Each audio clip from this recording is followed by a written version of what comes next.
But as a start, maybe in the spirit of rethinking economics, we should remind ourselves that a while ago, in October 2008, the head of state of the UK government, Her Majesty the Queen, went to the London University at its School of Economics and posed a simple but profound question and said, but why did no one see this coming? The Queen was referring to the crisis that had devastated the UK, the entire Western world. There wasn't any immediate answer. 6 months later, a letter came from the university to Her Majesty in response to her question, which was very, very simple. Why did no one see the crisis coming? A bit of dishonesty there. I think the university should have answered very quickly and said, well, here at London School of Economics, we don't teach the economics that can enable us to see the crisis or crisis. That should have been the perfect answer to it. And they didn't do that. I thought they were a bit dishonest. One other thing that they should have told the Queen is, sorry, Queen, actually there were some people who saw the crisis coming. And indeed, the Queen's own subject, Professor Wayne Godley of Cambridge, a one that was able to model out the crisis. So there were quite a number of people who saw the crisis coming. Indeed, another person, Her Majesty's own subject, again from Australia, Professor Steve King, had seen the crisis coming. At the time the crisis was just about to occur, to happen, the OECD, the IMF, and a few other institutions were actually jumping up and down that the state of macro in the world is great. 2-3 weeks thereafter, the entire capitalist system goes down. Now, what I'm about to talk now is the economics that can, in fact, if you want, see crisis coming. It's the economics that can grow the economy, not the economics which begins to pretend that, well, the Reserve Bank can't be the one lifting the entire load of the country. We're going to talk here and explain that, in fact, Reserve Banks elsewhere have been lifting the heavy load on their own. But before we go there, let's quite quickly, I was requested that we should perhaps put to the audience some intellectual foundation of why this type of economics is as is and is leading us nowhere in South Africa, and in fact contributed to the collapse that we saw and we see and witness right now. Now, what is this policy that South Africa talks about when they say monetary policy? What theory informs it? Where does it come from? Why is it so common? Why is it that it is dominated talk and that it's very, very difficult for the Reserve Bank to go beyond what it is actually doing? And what is it that they do? Well, in this country, like perhaps all other countries, what they do is they target inflation by moving up and down the interest rate. Now, the interest rate is generally referred to as the price of money. All right? And then in February 2000, we adopted as a country the inflation target policy. Before that, we were using quite a few other policies. Exchange rate was one of them. Some quantities were there as well. But fundamentally, the monetary aggregate was one of the key tools that we're using. But where does this all come from? Or why is it that we've been so obsessed with money and money and money.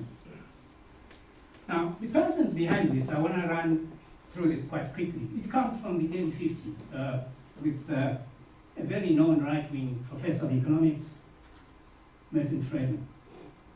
Friedman used the quantity theory of money, an equation of exchange therein, thinking that the Reserve Bank has the capacity, or has the knowledge, or has the power to control inflation by simply controlling money. So the Reserve Bank can control money so easily, and therefore it can also control inflation quite easily. But again, he reasoned that, look, even if you control money and you control, whatever else that comes with it, there's going to be a lot of economic growth going on. That was his reason in the 1950s. But then later on, I think 5 or 7 years thereafter, Professor Friedman realized that the quantity theory, the equation of exchange, is actually naive. He realized that the Reserve Bank may not have the capacity to control money. And quite quickly he changes and said, well, let's introduce the natural rate of employment, sort of unemployment. Now, what his reasoning was that, look, there is a possibility that as we work out on issues of money, controlling money, there is a possibility in the short run to experience challenges with unemployment. So he introduces that and says, well, in the long run, still, there will be a possibility for us to be able to control inflation through money.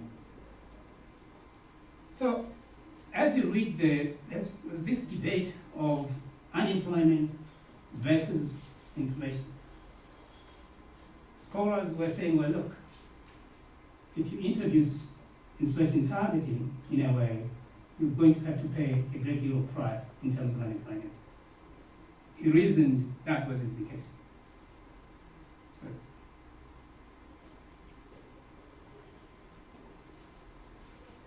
now, as the debate was raging in the US, very influential economists we heard early in the morning here, Professor Paul Samuelson, comes up with, of course, Robert Solow, comes up with papers saying what you, Professor Friedman, are talking about is actually nonsense. In the long run, unemployment will remain a challenge. So there is, in fact, a trade-off. So it's either we choose to target employment or not, or we choose to target inflation and ensure that unemployment becomes the burden, and we have to fight it. So there's been that debate going on and off until later on, around 1972, 1973, another brilliant right-wing economist called Robert Lucas comes in and convincingly argues, after Friedman having had a ball at it and succeeding, says, yes, in fact, it's correct. In the long run, unemployment won't give us a problem. Therefore, we will continue to subject our economies to inflation targeting.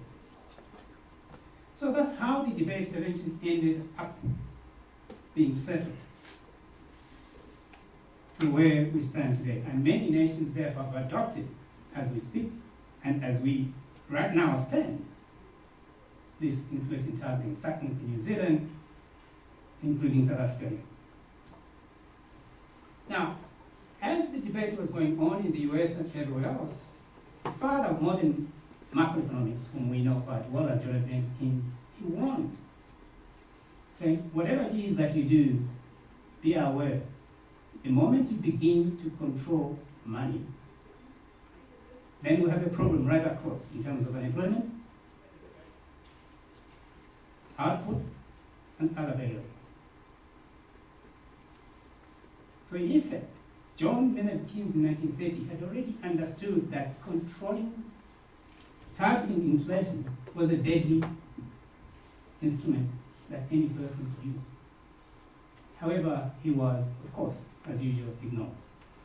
Just because the noises coming out from academia were so much powerful, and then all of us ended up having to play this game of what we call equilibrium economics. But where does this talk also come from? It comes from the fact that the understanding of economics was rooted in microeconomics. And most of these teachers were schooled in that tradition of microeconomics, not macroeconomics. So when John Maynard Keynes came onto the scene, it was like, oh, this can't be the case. So,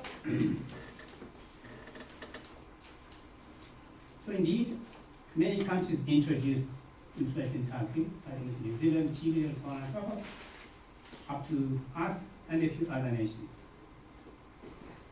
So many years down the line, enter 2007. Boom, the crisis is there. The entire intellectual foundation built for so many years was gone. Indeed, even the most ardent right-wing economists agreed that, well, all that we were doing was actually nonsense, if you call it. Now,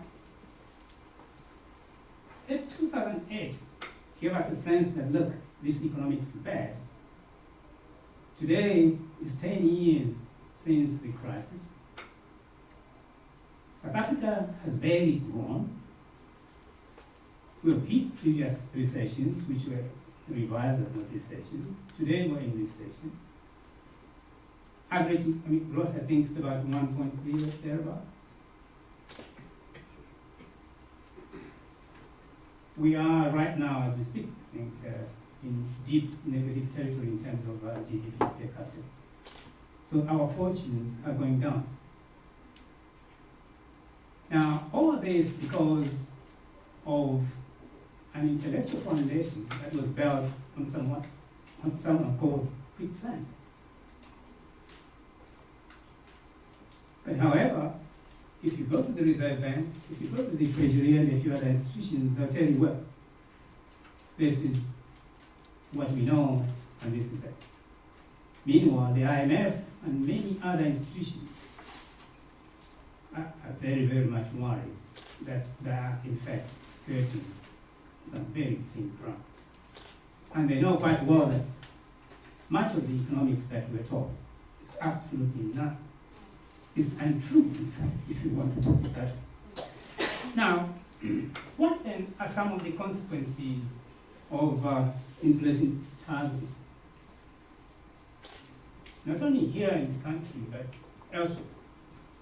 But in South Africa at all, the promise of the Reserve Bank, or government if you want, that when we introduce inflation targeting, we're going to have superior output, if you want to refer to GDP, perhaps superior GDP, has not materialized in this country. The only time we had good GDP numbers were before the crisis. But if you remember, that's when we had a lot of this export boom. So we're basically building the foundation. I mean, we grew out of the export boom, not because the economy was generally growing, because we understood what we were doing. Not at all. So it was some sort of lack. So we grew our economy on lack. They told us also that, well, the output is not going to be varying so much up and down, it's going to almost be very stable and therefore very conducive to economic growth. Unfortunately, that hasn't been the case, at least in South Africa, but everywhere else. Each time the governor stands up and talks, he says, well, we've anchored the expectations and so on and so forth. But when we look at the numbers in this country, we realize that the expectations of people around inflation are not well anchored. So effectively, there isn't much that we have gained as a country since 2000, using inflation targeting as a tool. But we continue to insist that this is the perfect tool that we have to use. Now, spirit of rethinking economics, it's perhaps very important that we should ask and ask and ask. All right? And indeed ask. But also, what we know is unemployment has continued, and like what we were told or what we were promised about inflation targeting, that's one of course help us in the long run. I don't know what the long run is. Is it 2 years, 15 years, 20 years? Since 2000, if that long run was there, surely we should have gotten to it. And have had some good employment numbers. Unfortunately, we don't. So, it becomes quite challenging to have to believe the government with regard to their policy.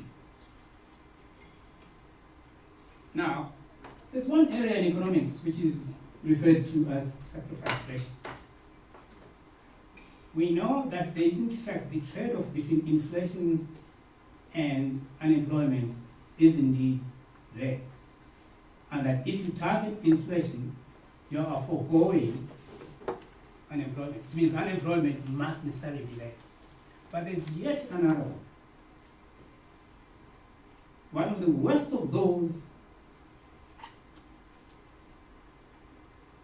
variables that inflation targeting brings about is output. And again, if output is going to be seen as GDP, then it has negative impact on the GDP. So the trade-off between inflation and output is quite high. In South Africa, it's about 2 to 3. So what do we mean, though, by a sacrifice ratio? Just quite quickly. Assuming the inflation is 6% in our case, or 7%. If we have to bring that inflation from 6 to 5, just 1% drop in inflation by way of tightening now, you're tightening the interest rate, all right? That results into about 2 to 3% drop in output. It's even worse than employment. So what does drop in output mean? It means your taxes are going to be low, all right? You're going to have high deficits. It means debt is going to be high as a result. You cannot fulfill any real economic function using inflation targeting as a tool. But these are the issues when the governor tells us every 6 weeks. He never comes up and tells us, look, by us tightening, we're actually killing the economy. Or they tell us, no, we hope, in the future it's going to be improved. We have not seen such improvement in this economy yet. However, we continue to use it. Now, apart from all these negatives that are there, there's a logic to inflation targeting as well. The key logic to it is that a country must begin to accumulate surpluses. All right? In their understanding of surpluses, they think when a country is in surplus, it means it has enough money to do whatever projects it wants to do. But that economics is what is true in microeconomics, not at macro level. That is economics that is true for households and companies, not at macro level. In fact, the professor was here, Gabreth, right?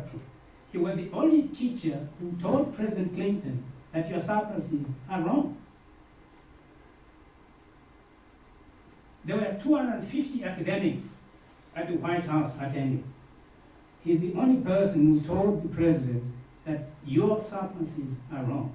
But they laughed, the academics. Why? It's because they were trained in the Friedman tradition, in the Paul Samuelson tradition. Now, but how are surpluses bad for government? One may ask, just as a quick one. If a surplus, what is a surplus, by the way? It means the government is collecting so much tax, all right, and has so much money. So it can as well collect all the taxes from you and you have no money to spend. So it has a surplus. That's what it means. A surplus in the hands of government is a deficit in the hands of the people. Now, if people do not have money in their pockets, what it means is that the economy won't grow. That's simple economics. But that is very fundamental macroeconomics. But when we're talking about microeconomics, that's a separate thing. Because you and me can only earn money and therefore we don't have to spend so much. Government does not need tax for revenue. It is on that basis that macroeconomics uses this understanding that, look, surplus is a bad. That's why Professor Dobrev warned. And in fact, later on, a few years after his warning, the US went into recession. So, if you want to have a look quite quickly, this is the picture which tells us. If you look at these lines, the dark line is the level of unemployment. And the other one, so the higher the inflation rate, the lower unemployment. So they move in the opposite direction. The more you want to bring down the inflation, the more the unemployment grows. So this is just to give us a picture of how the economics works out in this country and why, therefore, we shouldn't do that. Now, I'm running out of time. Let me quite quickly run through it. What Professor Friedman has been talking all along about targeting inflation and using interest rate. Interest rate is called the price of money. Real monetary policy do not revolve around interest rate, or sorry, around money. Real monetary policy is about credit. So all the teaching that we've had over a period of time, including my own teaching, was in fact wrong. So whatever it is that we do at the Reserve Bank and government here targeting money is all wrong. Until recently, we've come to understand that actually monetary policy is all about credit, not all about money. Therefore, South African focus should not be about the price of money or the quantities of money as used here, but on credit. And the quantities of credit that must be in economy. And of course, it's important in places like this, they should stop teaching the economics that's going to generate people who are going to tell us things that are actually wrong. The crisis happened because people were told the wrong things. And the profession continued to practice the wrong things. That's why trillions and trillions of rands were spent on supporting the global economy because of the economics that was faulty. Indeed, John Maynard Keynes in 1930, he told us that the primary role of the Reserve Bank cannot be about targeting money, inflation. But all his teachings were ignored. And that is the statement. He says, if the bankers knew, meaning the central bank, if they ever understood economics, they would perhaps not be doing that. They would, in fact, be ensuring that there is sufficient credit in the system for the economies to grow. Therefore, the first function of the Reserve Bank is to ensure that there is enough credit in the banking system so that the economy can grow. And the second function, he says, of course, the stability of the financial market. Now, what should South Africa do? This is almost the last but one slide. If we're going to have to change the economics that has led us to where we are today. We're in recession, right? Unemployment is so high.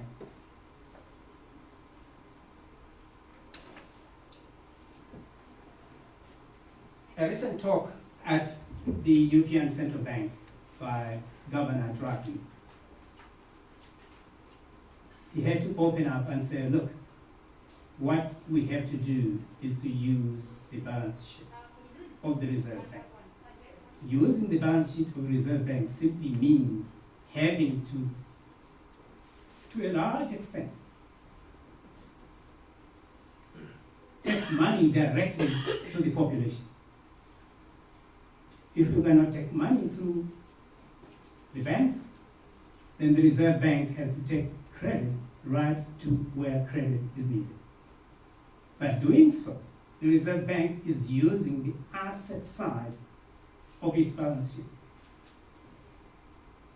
Now, the Reserve Bank does use the liability side, but the focus on the liability side of the balance sheet has been detrimental for a long, long, long time. So many countries, in fact, have been using the asset side of the balance sheet. But now, South Africa should quite quickly, as a matter of urgency indeed, abandon, in my view, and I think in the views of so many central bankers today, the fixation with inflation targeting, and begin to do what they call window guidance, actively target credit to various sectors of the economy, and discourage the speculation that is taking place in this economy. There's so much financialization in this economy, it's unreal. 21% of the GDP is actually in the financial services. That's financializing the economy. Now, you may ask, but why should it be the case? Now, these countries here have used these measures before. The UK, US, they call it COSA or lending ceilings. In France, they call it l'encadrement de crédit. In German, there's another word there. Austria. In Thailand, they call it credit planning. In Japan, Korea, and China, it's called window guidance. So these reserve banks in France, all the developed work, for them to develop to the level where they are, they had to use their reserve bank balance sheets. And they had to use the credit. And I'm now run out of time. But one fundamental issue, before I close, there's no need for ESCOM to go and borrow money from the World Bank. There's no need for Transnet to do that either. The Reserve Bank of this country has, as a matter of urgency, got to change its ways. If not the Reserve Bank, then the government has to force it to change. Because all other Reserve Banks have done that before. So we don't have this unnecessary debt. In fact, if you go back to ESCOM and ask them, what did you use this money for? It was just for that one. They were not buying capital equipment in the US or wherever. It wasn't. So what I was saying here now, the role of the Reserve Bank should be changed as a matter of urgency. Direct purchase. Now, what is happening today is the Treasury issues a bond or bonds. The bonds are bought by about 11 or so banks, all right? And those banks take those bonds out into the market. So effectively, the market is the one that is funding the Treasury, the government. It's unnecessary. And then we're caught up where people can take advantage of us in any way they want as a country. Our sovereignty is compromised. The entire economic security is in fact at stake in this country because of the manner and in fact there's no law which prevents the Reserve Bank to give money to the Treasury. For as long as they have gone to Parliament and said, well, this is our debt level, the Reserve Bank can in fact directly give money to Treasury, and the Treasury spends it. So, what should be targeted at the Reserve Bank? We have to target, so the mandate of the Reserve Bank, in effect, what this is talking to, has to change. Fundamental issue is that we have to target unemployment. But given that our unemployment is about 41%, from an economic perspective, it's very, very difficult to begin to target it because there are lots of methodological challenges that we have to encounter. But nonetheless, I think we can deal with that. Second, disaggregated credit. Schumpeter called it a differentiated credit. The credit I was talking about earlier, that all these other reserve banks were giving to their country, to their countries, to their citizens, it's not just credit. It was credit that was disaggregated. Only credit intended for the productive sector of the economy should be given. If you give any credit, you financialize the economy and the mess you are in. Should we target inflation? Real economics says we shouldn't. However, neoliberal economics, which is area of neoclassical economics, says we should, like we are doing today, and reaping the benefits of it. And then finally, a lot of discussions. Professor Janet Yellen, the recently retired governor of the Reserve Bank of the US, they call it the Fed there, including Ben Bernanke, the previous governor as well, Professor Bernanke, have called that they should change the inflation targeting in the US to GDP. And we have heard in this country that we should be targeting GDP. I refuse. It's because if you target the GDP here, like we saw in 2007, the economy was growing at 5.4%. Financialization was exploding. So we have to control financialization. In the US, they can afford to target GDP because they know how to manipulate. In this country, we don't. So if we target GDP, maybe GDP, then what's going to happen is exactly what happened in 2006, 2007, we were growing at 5.3, 5.4. The economy was growing, poverty was growing, unemployment was growing. It can't be the case. It's because the economy was being financialized. So no targeting of GDP. You can only target credit, which is a proxy to GDP, but the credit that grows the economy, that creates employment, and industrializes the economy. Thank you very much.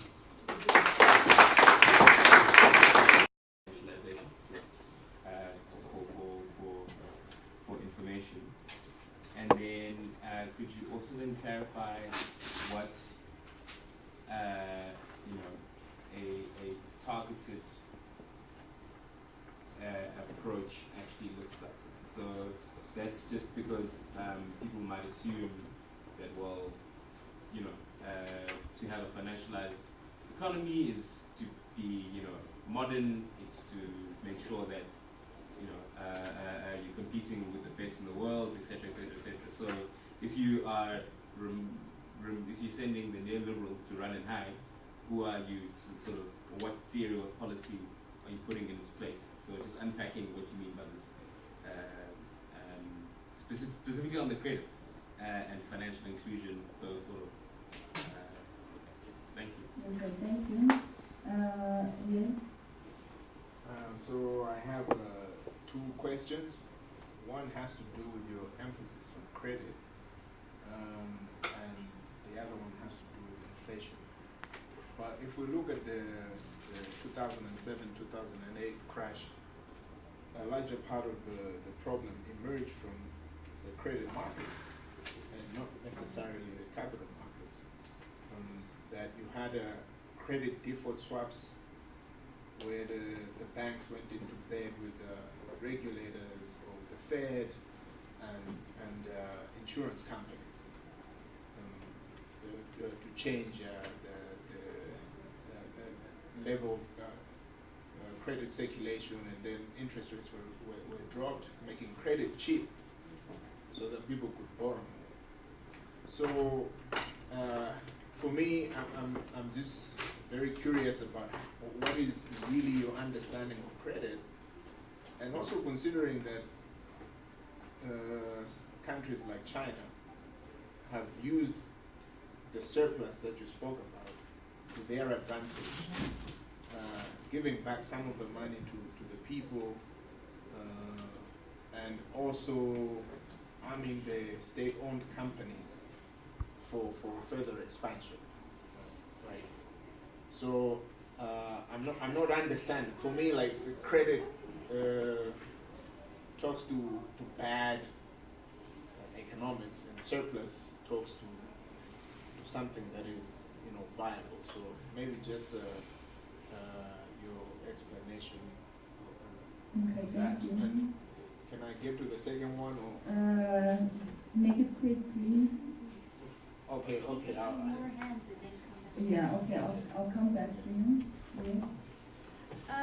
So just a question with regards to the realization of socioeconomic rights. We've had some kind of regressive policies like the increase of VAT, which obviously disproportionately affects the poor in South Africa. When we are asking or interrogating why we're taking these kind of regressive measures, we're being told that the envelope is only so big.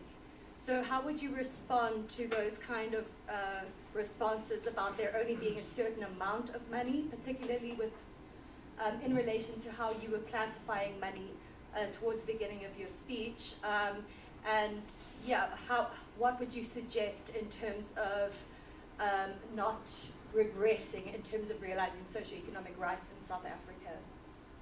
Okay. I'll take one more question, and then I'll come back to the rest of you in the second round breaks.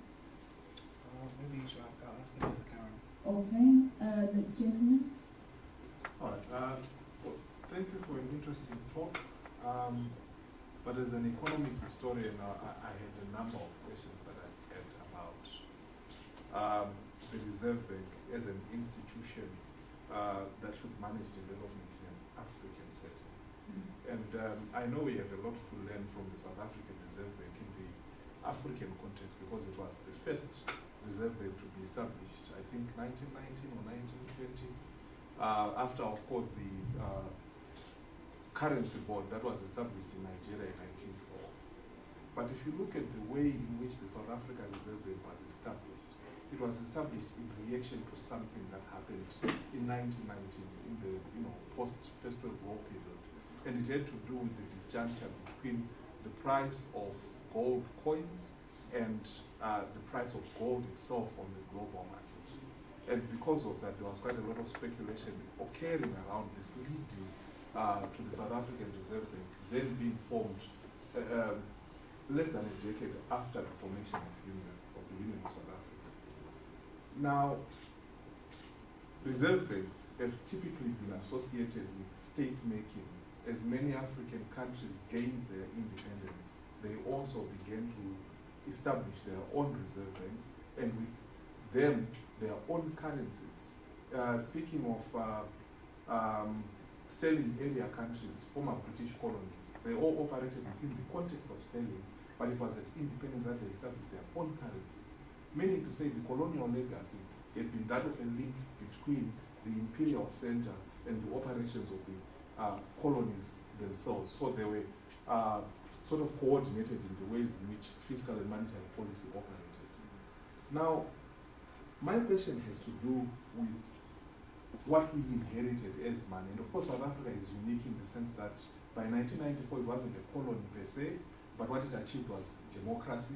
So its history is a bit unique.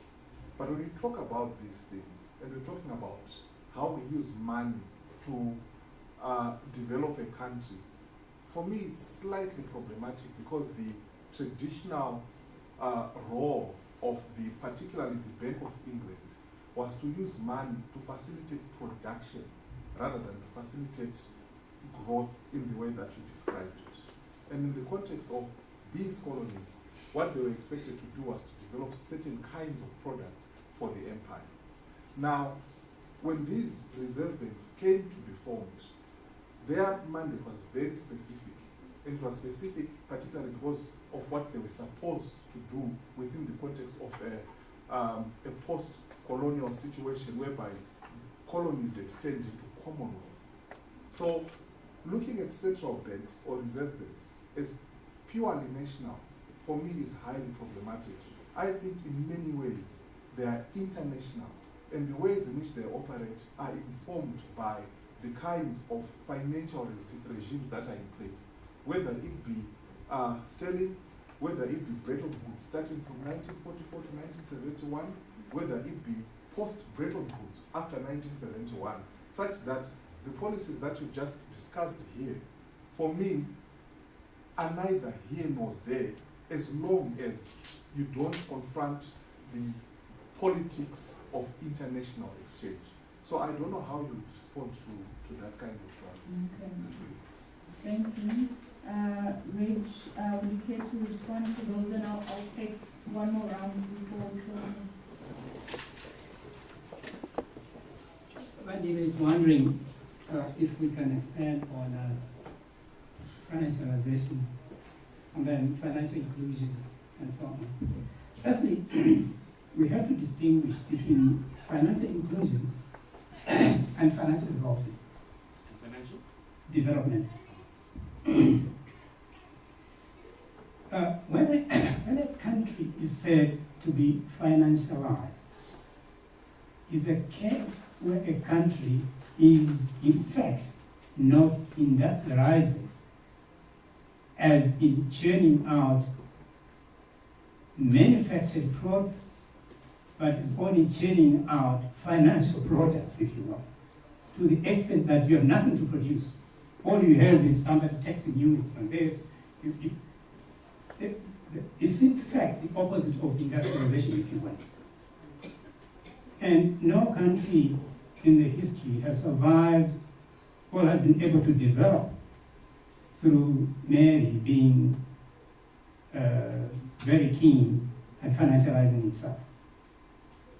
So in this country, one of the reasons why we don't grow is because unemployment can only be reduced if you produce something and employ people.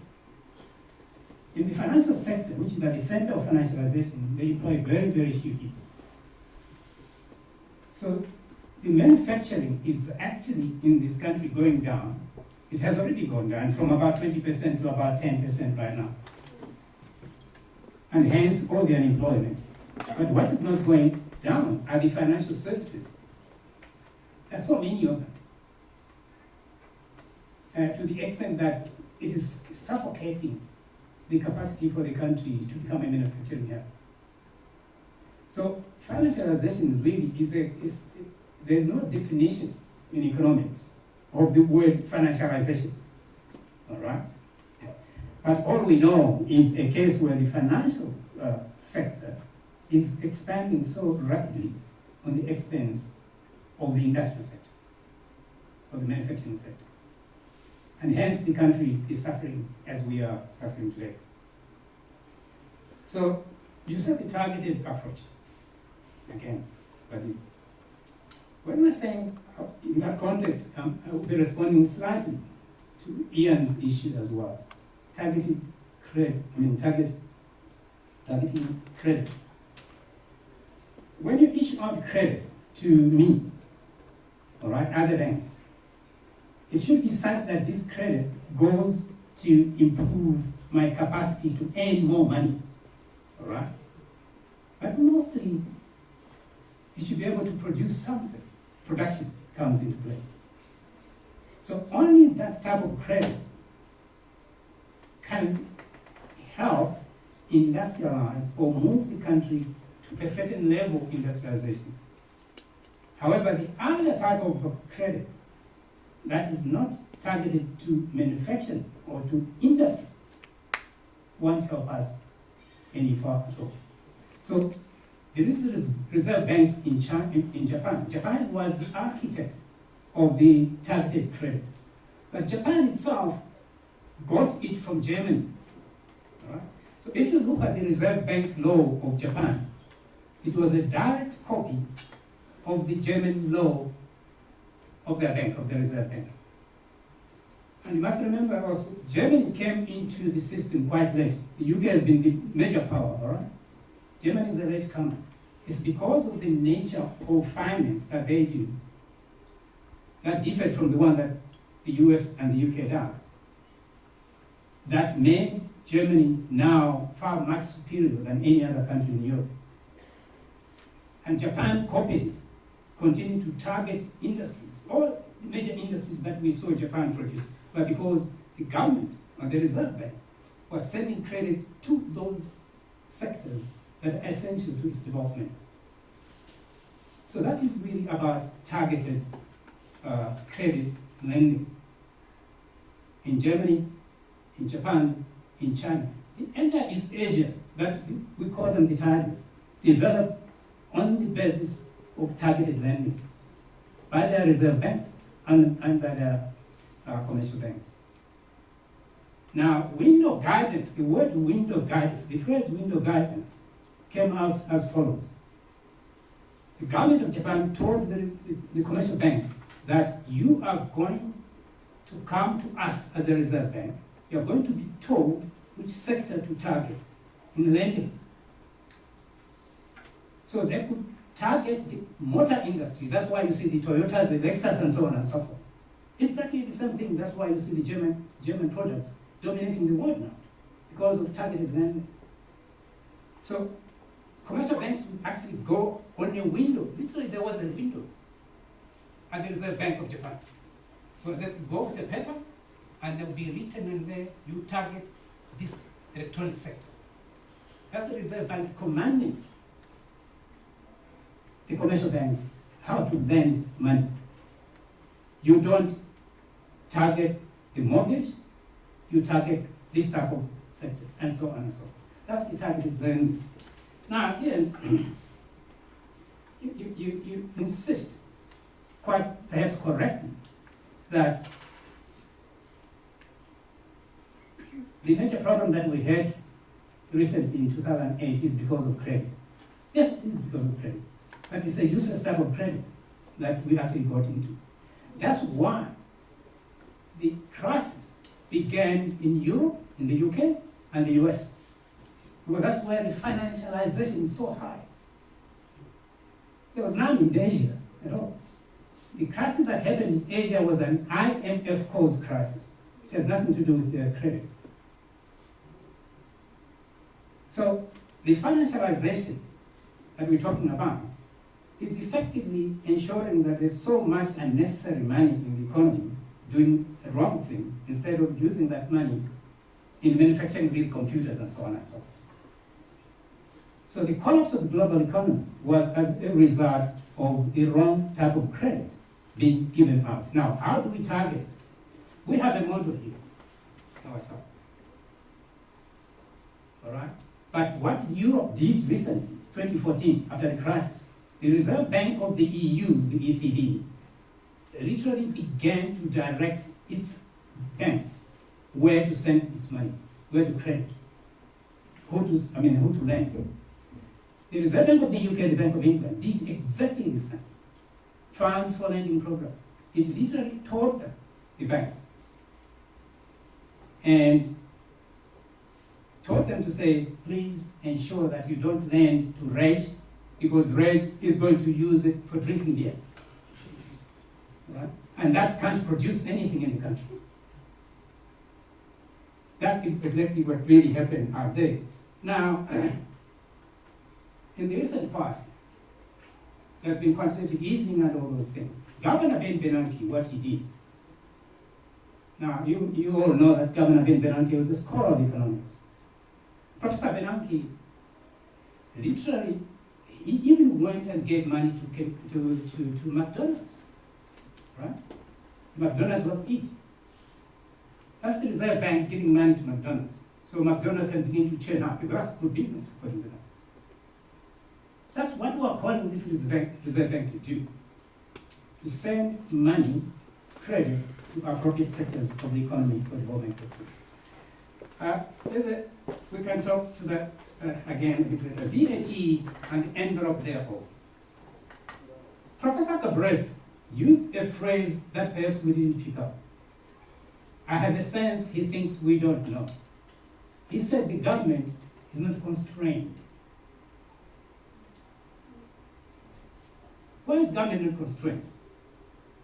It's because the government is the only institution that is allowed to create money.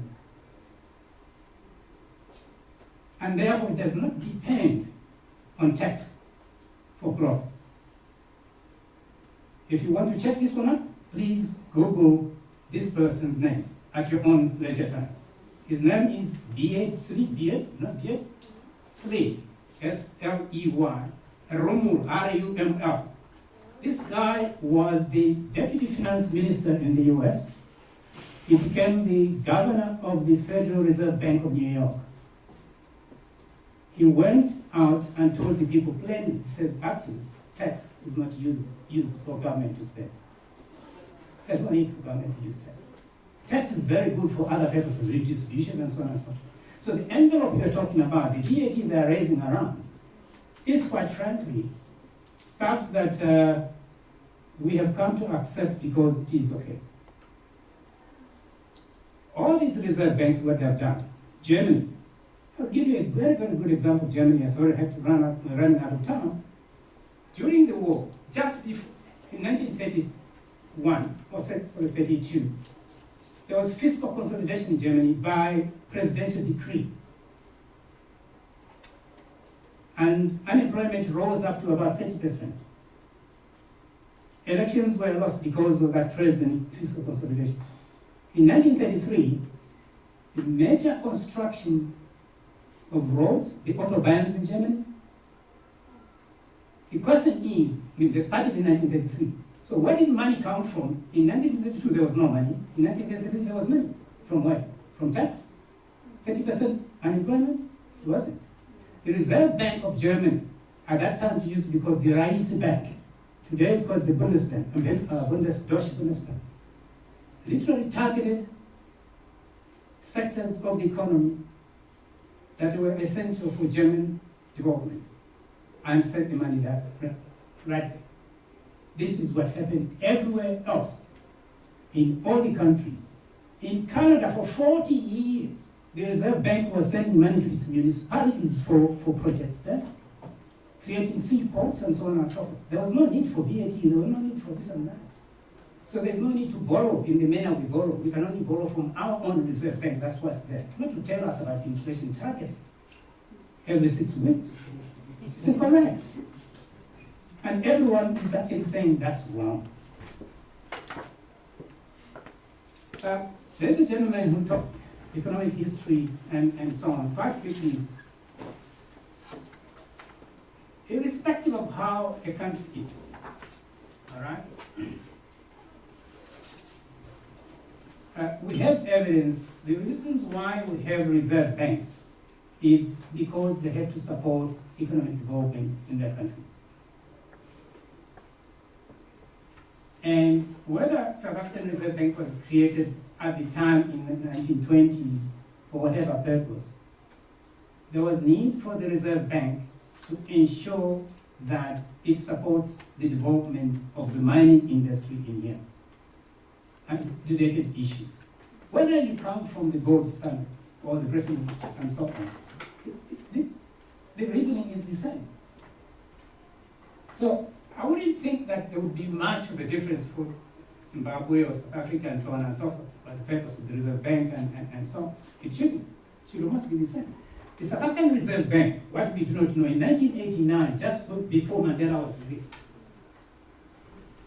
it sent money direct into the economy. We don't know because we're not being told. This Reserve Bank of ours did exactly what these other reserve banks were doing then. But today, it's talking about inflation target. So, in whatever context you want to put, reserve banks are there to support their economy. However, the politics is another story. But I'm here not able to talk about the politics because I'm not qualified enough to talk.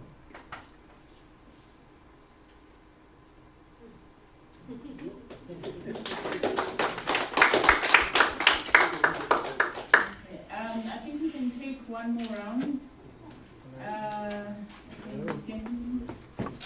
Yes.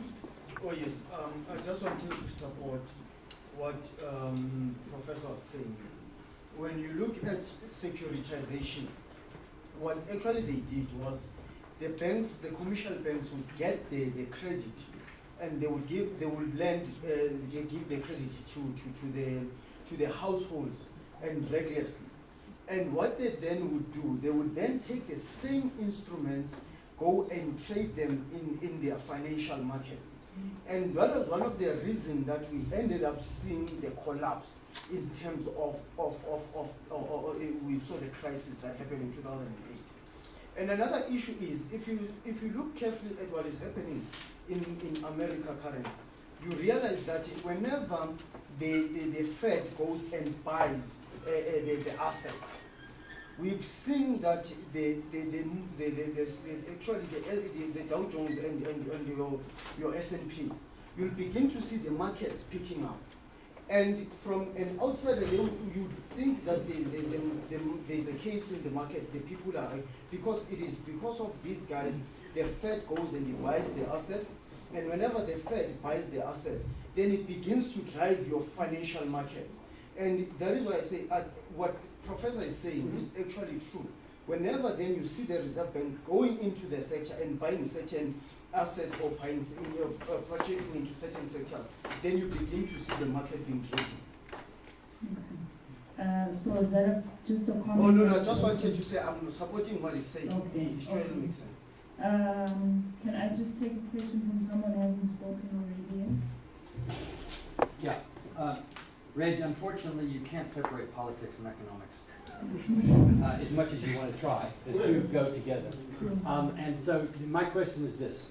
Fine, if we accept your argument of targeted credits into productive, the question therefore remains is, who in the Reserve Bank in South Africa is capable of identifying those sectors of our economy that not only are productive and job creating, but that are ecologically, environmentally sustainable?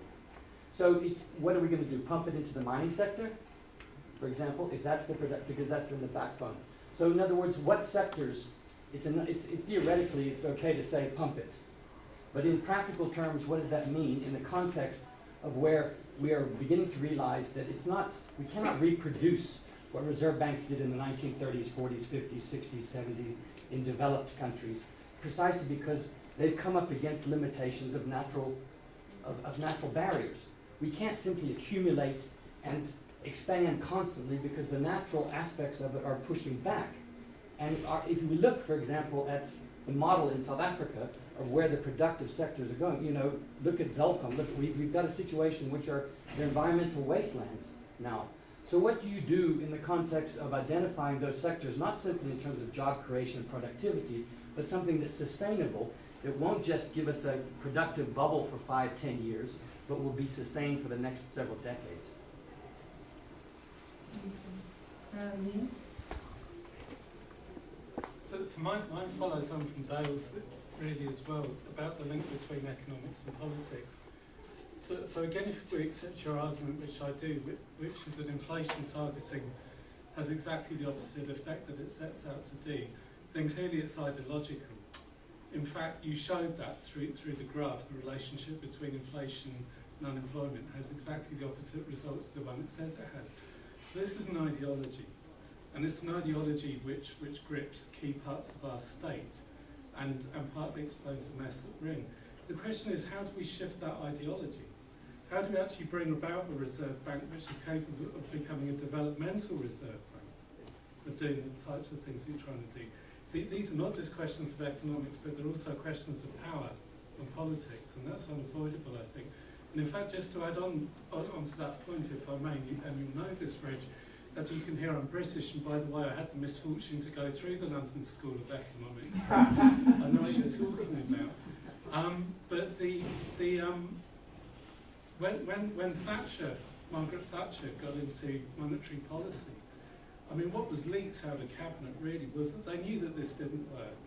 They knew it wasn't going to have the real world effects that it was said to have, that Friedman and others said it was going to have. But the reason that it was adopted was precisely because they did want unemployment. And the reason they wanted unemployment was that they wanted to break the power of organised labour in Britain. That's really what it was about. It was actually to weaken the bargaining power of labour. So that's the real function of this. And again, that sort of points then to much bigger structural relationships, the power of capital versus the power of labour. That's really what we're talking about in this, and unfortunately this is where we are with South Africa at the moment. Okay. We are currently in the tea break, so I'm going to request that maybe we try and wrap it up, and you will have access to Reg during tea, and at the cocktail session if you want to engage with them further. But just on my side, one of the recommendations that you made was that we don't target inflation at all. So I'm thinking in my mind, the only way that works, or the only time where inflation is not a concern, is if wages and inflation are increasing at the same rate. So are you assuming that that would be a given in your recommendation? So Rich, can you just quickly respond, and then the rest of you can chat to him during the cocktail session? There's actually a model, right? That we can actually give the Reserve Bank of how not to produce inflation out of this economy. You don't have to do a few things. We do have that's a mathematical model. They would know it because there's some countries that have actually used it. So on that we can chat. I happen to have been a government worker myself, all right? So I've been a government worker since President Mandela up to President Zuma. So I do have a sense of the sectors where we can direct our credit. And I've been a government worker in an economic ministry. And we have sectors there which I think, frankly, the economy can, if they so wish, force themselves in and create not only jobs, but industrialize the economy on a sustainable basis. One other key sector that's happening right now in the UK, and the UK is being forced, is the green sector. All right? The green sector, the Reserve Bank of the UK, the BOE, the Bank of England, has been actually told to begin to focus on the green sector. So it must send money, like it has been sending money recently. It's not even 1970. Funding for lending is it's 2014 issue. All right? They've been asked to send money to the green economy. So frankly, that is one of the areas. Obviously, the green economy is large. You have to divide it and so on and so forth. And there's no one in the Reserve Bank who's capable, in my view, because that's not their terrain. They may have to go to the DTI. That's why the government must work as a unit. This independence of the Reserve Bank is important. But as Professor Roland Summers recently said, it's a relic of some previous understanding of macroeconomics. Now, Summers, as we know, was the Minister of Finance in the US, was also the top advisor to Barack Obama recently. So he's surely quite familiar with these issues. So there is need for government to work as a team in supporting the economy. So sectors will be identified, and the capability of the Reserve Bank, I do not know, but I think they would have to leave GTI and as well as the Department of Finance. Ideological shift, of course there is a lot of politics in economics. At first, and it used to be called political economy most of the time. I got my schooling in the UK, so I do understand the part of the curriculum we used to have in those old days when I'm an old man. So, but we have nonetheless to have a developmental reserve bank. I wrote this up in a recent presentation at the Jobs Summit, where I categorized how the reserve bank should behave and the things that it should do. Being a developmental reserve bank, like all other reserve banks have done, is very helpful. We cannot push ideology out. It's always there. But how to remove neoliberalism, which is an ideology in this country, is the challenge. The ANC is a leftist party. All right? But it's a rightist implementer of everything. So, precisely, they're talking left, but meanwhile, every single step is on the right. So the only way in which this government can change is for this private sector, no, civil society to be engaged. Otherwise, we all know that the mess we're in right now is not going to end. And we're going to continuously grow at 1%. Somebody tells you there are green shoots tomorrow, and so on and so forth. 2% and so this economy can easily grow at 7% without the mining boom. Right? But the mining sector has been there. We can continue to do it. But for as long as we target the appropriate sectors of the economy, but also the Reserve Bank is fully in place and working hand in hand with other arms of state. But for now, the Reserve Bank is not doing that. That's my sense. I do not know your sense.